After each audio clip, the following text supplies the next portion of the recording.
नमस्कार सर्वांना. माझं नाव ऋतुजा चव्हाण आहे. मी सध्या पर्यवेक्षिका म्हणून जळगाव येथे कार्यरत आहे. माझी BSc ॲग्री झालेली आहे. त्याशिवाय MSc ॲग्री एक्सटेन्शनमध्ये झालेली आहे.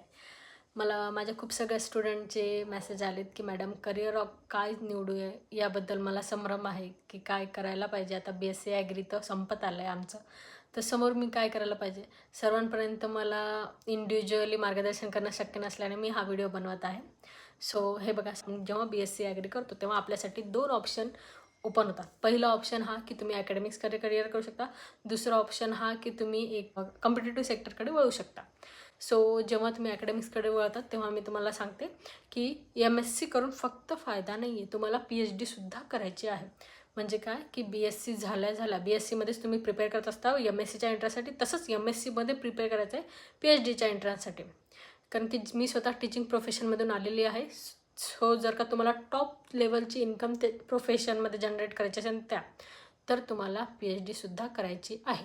आणि कंटिन्युअसली करून घ्या, ब्रेक फ्री शिक्षण करून घ्या. म्हणजे जेणेकरून काय, जेव्हा तुम्ही प्रोफेसर म्हणून उतरसाल तेव्हा तुम्ही ऑलरेडी टॉप लेवलला असाल आणि चांगल्या प्रकारची इन्कमसुद्धा तुम्ही जनरेट करू शकाल.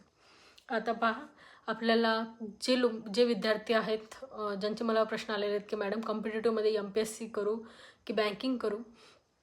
सो बघा, दोन्ही गोष्टींचे खूप वेगवेगळे प्रोज आहेत आणि खूप वेगवेगळे कॉन्स आहेत. म्हणजे असं नाही आहे की कोणतीच गोष्ट खूप स्मूथली तुमच्याकडून होऊन जाईल. अडथळे आल्याशिवाय आपल्याला काहीच यश भेटत नाही, हे सगळ्यांना माहीत आहे. सो मी तुम्हाला आधीच त्या सगळ्यांशी अवगत करून देते. बघा, जर का तुम्ही बँकिंग केली आहे, आपल्याला बँकिंगमध्ये सुद्धा 2 प्रकारच्या बँकिंग असतात. एक असते जनरल बँकिंग आणि एक असते स्पेशलिस्ट ऑफिसरसाठी, जे की आपल्यासाठी खूप फेमस आहे, AFO ॲग्रिकल्चर फील्ड ऑफिसर, ती एक. आता या विषयावर जर का बँकिंग सेक्टरमध्ये मी 2 ऑप्शनपैकी कसा ऑप्शन निवडू हे तुम्हाला माहीत करायचं असेल, यावर तुम्हाला डिटेल व्हिडिओ पाहिजे असेल तर तसं मला कमेंट सेक्शनमध्ये सांगा, मी त्यावर सुद्धा व्हिडिओ बनवेन. पण तुर्तास आपण या विषयावर बोलूया की MPSc करू की बँकिंग करू. बघा, बँकिंग सेक्टरमध्ये एक गोष्ट आहे की प्रोसेस खूप फास्ट होते. तुम्ही जसं एक्झामसाठी प्रिपेअर झालेले असाल की तुमची पूर्ण तयारी झालेली आहे आणि एक्झामसाठी तुम्ही जाऊन एक्झाम तुमची क्लिअर झाली, प्रिलिम्स क्लिअर झाली, त्यानंतर तुमची मेन्स क्लिअर झाली की तुमची प्रोसेस खूप फास्ट होणार आहे. इंटरव्ह्यू आणि लगेच जॉईनिंग होणार आहे. या प्रोसेसमध्ये वेळ लागत नाही. म्हणजे सिलेक्शन प्रोसेस खूप कमी टाईम घेते. यानंतर तुम्हाला अलाउन्सेस आणि पर्क्स खूप चांगले चांगले आहेत, जे तुम्हाला बाकीच्या सेक्टरमध्ये भेटणार नाही. जेणेकरून काय, एक तर फिक्स इन्कम येणार आहे, नेहमी मंथली फिक्स इन्कम आहे. सेकंडली तुमचं असं आहे की तुम्हाला होम अलाउन्सेस, नंतर ड्रायव्हिंगचे जे गोष्टी असतील त्याचे अलाउन्सेस, नंतर इलेक्ट्रिसिटी बिल, मोबाईल बिल, या सर्व गोष्टी तुम्हाला त्याच्यात भेटणार आहे. म्हणजेच काय, फायनान्शियली खूप चांगल्या प्रकारे आपण स्टेबल होऊन जातो. बँकिंग सेक्टरमध्ये जॉब लागली, क्लर्क असो की ऑफिसर, सगळ्यांची जॉब लागली तर फायनान्शियली कन्फर्म स्टेबल होणार. आता MPScमध्ये मी तुम्हाला सांगते की MPScमध्ये एक खूप महत्त्वाची आणि मोठी गोष्ट आहे, ज्या सगळ्यांसाठीच आपण नोकरी करतो, ती म्हणजे की प्रतिष्ठा. सरळ सेवा आणि MPScबद्दल सांगायचं झालं तर सरळ सेवा किंवा MPSc थ्रू तुम्ही जी पण एक्झाम काढसाल, ती एक्झाममध्ये तुम्हाला किती पण कमी इन्कम असो, पण रस्त्याने जाणारा प्रत्येक माणूस तुम्हाला ओळखेल इतकी तुमची प्रतिष्ठा नक्कीच निर्माण होईल. MPScचा हाच एक आपल्याला खूप मोठा फायदा आहे की आपण महाराष्ट्रात राहतो आणि त्या एक्झाममुळे आपल्याला नावलौकिक खूप मोठ्या प्रकारे आपलं होतं. याशिवाय इन्कम जनरेशन पण खूप चांगलं आहे MPSc मध्ये एक्झाम झाल्यावर. त्यानंतर एक्झामसाठी फुल फोकसनी तुम्ही एक म्हणजे प्रिपेअर करायचं आहे, त्याच्यातच तुम्हाला एक्झाम देता येईल. आणि मराठी बॅकग्राऊंड ज्या मुलांचं आहे की ज्यांना मराठी खूप चांगल्या प्रकारे जमतं, त्यांच्यासाठी MPSc खूप चांगलं ऑप्शन आहे मला असं वाटतं. या दोन्ही गोष्टींचे मी आता कॉन्ससुद्धा तुम्हाला सांगते की बँकिंग सेक्टरमध्ये कॉन्स असं आहे की पोस्टिंग कुठे होईल हे तुम्हाला सांगता येणार नाही. याशिवाय म्हणजे घरापासून तुम्हाला खूप दूर जावं लागणार आहे, कधी कधी जावंही लागेल.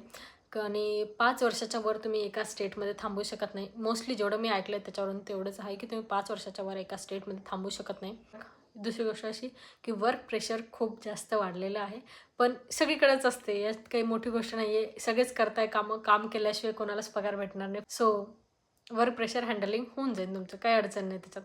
नोकरी लागणं महत्त्वाची आहे सध्याच्या काळामध्ये. आणि MPScचा कॉन्स असा आहे की MPScचा एक्झाम टाईप खूप लंबा आहे.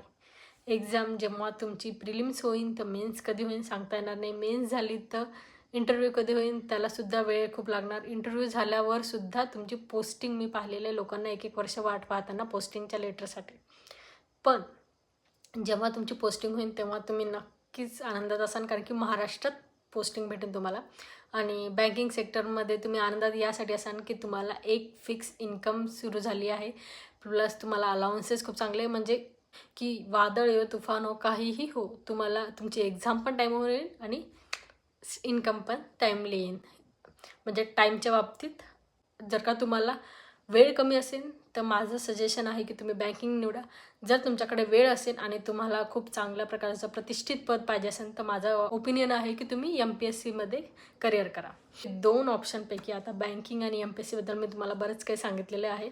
ज्यांच्याकडे टाईम कमी आहे, तुम्हाला लवकर सक्सेसफुल व्हायचं आहे आणि 1 वर्ष अभ्यास करण्याची इच्छा आहे की या वर्षामध्ये तुम्ही कुठेच डिस्ट्रॅक्ट होणार नाही, अशी तुमची ताकद असेल तुमच्यात, सजेस्ट करेन की तुम्ही बँकिंग सेक्टरकडे वळा. लवकर तुम्हाला सक्सेस भेटेल. भलेही पोस्टिंग घराजवळ नसो, पण फायनान्शियली तुम्ही खूप लवकर स्टेबल होऊन जासाल. याशिवाय आता मी म्हणते की ज्या मुलांकडे वेळ आहे, ज्या मुलांना इच्छा आहे की मला एकच पद घ्यायची, एकच नोकरी घ्यायची, पण चांगली घ्यायची, मोठी घ्यायची आणि घराजवळ पोस्टिंग असली पाहिजे, तर त्या लोकांनी MPSCकडे जावं अशी माझी इच्छा आहे. जेणेकरून काय तुम्हाला खूप चांगली पोस्टिंग तुमच्या घराजवळ मिळेल. त्याशिवाय पोस्टही मिळेल, प्रतिष्ठाही मिळेल, पैसा मिळेल, सगळंच मिळेल.